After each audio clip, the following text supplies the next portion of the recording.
here's something that really bothered me, and it's seemingly quite small. And before we get to our thanking our supporters for this week, I'd like to discuss it with you. So we had this huge, everyone was all over it. Dr. Oz, who I'd never heard of before, until I guess in a lot of stations he's taken over Oprah's slot. Well, he is an Oprah guy, right? He's an Oprah guy. He's had a show for a while. Yes. And I've watched it a couple of times, and there's a lot of the stuff he does. I think we've had some of our producers write in saying, this guy's full of crap, this isn't true. The guy he's like a celebrity doctor. Yeah, so let me take you through some of the research I've done. So I've never really heard of this guy. I think someone sent me a clip of, and he had really big on his screen there in the studio audience, what is your poop like, or something like that, which, a good poop joke is always funny for me. So I'm like, okay, the guy's talking about checking your poop. All right, that's cool. And so the controversy here is he has come out, and by the way, this is, of course, a season opener, so this may have something to do with it. We're going to talk about this. He's come out, and he says there's arsenic in the apple juice. Arsenic in the children. Arsenic in the apple juice. And he's done a study, and all this stuff is happening. So there's a couple things that happen. So I'll just give you a quick thing. This is ABC, the compromised news network. This shows me that it's not coming from the government, because when ABC is, of course, the president of ABC News, his sister is now a trusted advisor to our president, and ABC News, that's George Papadopoulos, is completely compromised. So when ABC is against someone, then I know it's pretty much not from the government. So here's Dr. Oz, and he's on with Dr. Richard Besser, who is ABC's resident doctor. And let's just give you a little idea of the pros and the cons, and then I'll get into some of the research I've done and where I think this might be coming from. Robin, I have to tell you, Mehmet, I'm very upset about this. I think that this was extremely irresponsible.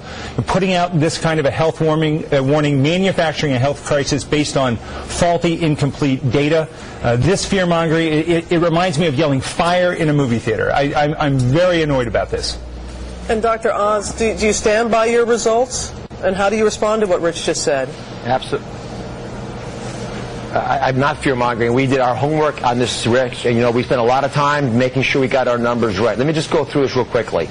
We had some concerns about arsenic in apple juice, not because we thought about it, but other groups, independent of ours, over the last 3 years have been publishing reports about this. I have to call into question some of the assumptions that you're making. First off, you claim that most of the arsenic in apple juice is of the organic type. That is not true. The only peer-reviewed study that I looked at that evaluated high levels of arsenic, which was published from the University of Arizona in 2009, showed that most of the arsenic was actually of the inorganic. I have to interrupt you there. I'm sorry. How can you go on the air and publish arsenic results without breaking it down into into inorganic and organic, into the dangerous kind and the... All right, so this goes on and on and on and on, and I'm like, whatever. Okay, so I understand the basics of it. He's saying there's arsenic in the apple juice, and the FDA is saying, hold on a second, all of the juice brands are making statements, etc. Now, the first clue that something was weird is at the end of this 6-minute segment, 6 minutes, listen to this. FDA should not allow more arsenic in our apple juice than we allow in our drinking water. If you're going to pay money to buy something for your kids, it ought to at least have a low arsenic level. Yeah, because you brought up water. Mehmet, you're right. We have started a conversation here, and we appreciate your willingness to come on and talk to us live about it. And I'm sure it's a conversation that we're going to consider. And you guys went to school together. We were classmates, that's right. Oh, they were classmates. Because I had heard them the whole time. Rich, instead of Dr. Richard or whatever, Mr. Besser, Rich, Oz, back and forth, like, huh. So first I look at this Besser. Now, Besser used to work for the CDC. In fact, he was the guy during the huge swine flu scare. He was the guy that would go on television all the time on behalf of the CDC and tell everyone how we're dying. Remember those reports? He'd get up there. And I even see in the New York Times where it says, Dr. Oz says, wow, this guy is doing so great. I'm so proud of him, my former classmate. He has lapped me when it comes to television medicine, to being a doctor on TV. So now I'm suspicious. Now I'm like, okay, there's a reason for this. So I start investigating this Dr. Oz guy. And he has he's got the scam of all scams. I got to tell you. Let's just do a flu shot. So here is a quick setup that he did. This is back in the day when he was clearly working with his classmate at the CDC. Today, we're talking about the swine flu pandemic and the steps you must take to be prepared. Joining me is Janan. How are you? Hi, nice to meet you. Now, you're a mom. Yes, I am. Are you worried about swine flu? I'm very worried about it, actually, because they're saying that it's totally scripted. It's so obvious. 50% of the population could be, infected with this. And I have 3 girls, 12, 10, and 5. You're going to vaccinate them? Yeah. Of course. Now, so oh, that's interesting. So I start looking around on his website. Now, you've got to listen to the commercial. It's a commercial, and this is how the guy operates. He'll bring up some horrible thing, and then he'll sell you a product. Third flu fighter I'm going to arm you with is the flu shot. Shot. So I'm going to get my listen to the audience. Whoa. flu shot. Whoa. Never heard of that. Oh yeah. Today. So Renee, thank you for being my assistant. Yes. Don't move from there. Flu shot. Now, here to administer my flu shot is Stacia Woodcock, a Walgreens pharmacist. A Walgreens pharmacist. Ah, okay. So I'm like, oh, okay. So that's cool. He slipped it in, a Walgreens pharmacist. I thought that was going to be it. Thank you very much for visiting, Stacia. No problem. So, Stacia, as you prep my arm, if you don't mind, explain the importance of getting a yearly flu shot. Well, the CDC has changed the recommendations this year, so now they recommend that absolutely everyone 6 months of age and older receive a flu shot. So that's everyone should receive a flu shot. Much easier, by the way, when we don't have all the little, this, if that, then. Exactly, very simple. And they've made it even simpler this year. The flu shot this year contains both seasonal flu vaccine and H1N1 vaccine in one shot. So it's literally a one-shot deal this year. It's very simple. All right, so all right, okay. He's propagating that meme. Okay. By the way, yeah, we still have to ask the question why the swine flu shot originally was 2 shots, couldn't be combined with anything, and all of a sudden, it's all combined. Yeah. Well, stay with me. She's ready. You guys all set? Yeah. And there it goes. And you know what? It doesn't hurt. It's such a small needle. A mosquito bite hurts more than this. And when you get the flu shot, you're not just doing yourself a favor. You're doing a favor for everybody around you. And we have partnered with Walgreens. Oh, and their new campaign. We've partnered with Walgreens. I'm sorry. I didn't realize it was a commercial. And you get everybody in America armed. You get one of these really cool Band-Aids. So, Stacia, what's this program about? It's the Arm Yourself for Those You Love campaign. And what Walgreens is doing is really trying to protect America against the flu. And the way we're doing that, we have more certified immunizers than anyone else in the country, and that means wherever there's a Walgreens, when the pharmacy is open, you can come in and get your flu shot. 24 hours a day, 7 days a week. No appointment is necessary. You can bill most insurance companies directly at the pharmacy. She's good. She's the nurse that apparently has a PR background. She's perfect. And it's like their entire campaign she's laying out. It's wonderful. If the light's on, then you can come in and get your flu shot at Walgreens. And the reason we're doing that is to protect you. It's not only protecting yourself when you get a flu shot, you're protecting the people that you care about. Yeah. So when you come into Walgreens and you get your flu shot, we have a lovely sticker that says, I got my flu shot for, and Dr. Oz got his for, a healthy America. He's trying to protect everyone and show you the importance. Now here's the deal. Getting your flu shot. Now here's the deal. Wait. But wait, there's more. When you see this poster at Walgreens. He's on the poster, John. He's on the poster. Go through it, Stacia. Put it like this. I'm hoping it reminds you of how important it is to get vaccinated. Stacia, thank you very much. Listen, here's the present for you. Everyone in our audience is going home with a Walgreens flu shot gift card. Woo! Woo! Yeah! Woo! In the morning. So the guy's got a great scam going. He sets it up and he gets paid by Walgreens. The whole website, DrOz.com, has pre-rolls on every video for Walgreens. So I'm like, okay, this guy's a shill. All right. It's really disingenuous, by the way. And I'm looking at, oh, by the way, it turns out he owns 150,000 shares of Sigma Corporation. which is, here we go, in their product pipeline, vaccines for smallpox, arenavirus, dengue fever, Bunya virus. So he's a shareholder and a director of Cigna Technologies. So be on the lookout for a show soon about dengue fever. So he's doing that. Smallpox, too. Right. All those things on that list. So then I'm like, okay, there's got to be something there's got to be something. And I think there's two things. Either A, it's a commercial for this company. To my grandfather's tart cherry farm in Turkey, we made a delicious drink called vişne suyu. Now, little did I know back then that it contained what would be the ultimate antioxidant. Blueberries, cranberries, and oranges are all powerful antioxidant superstars. But could there be a new one that tops them all?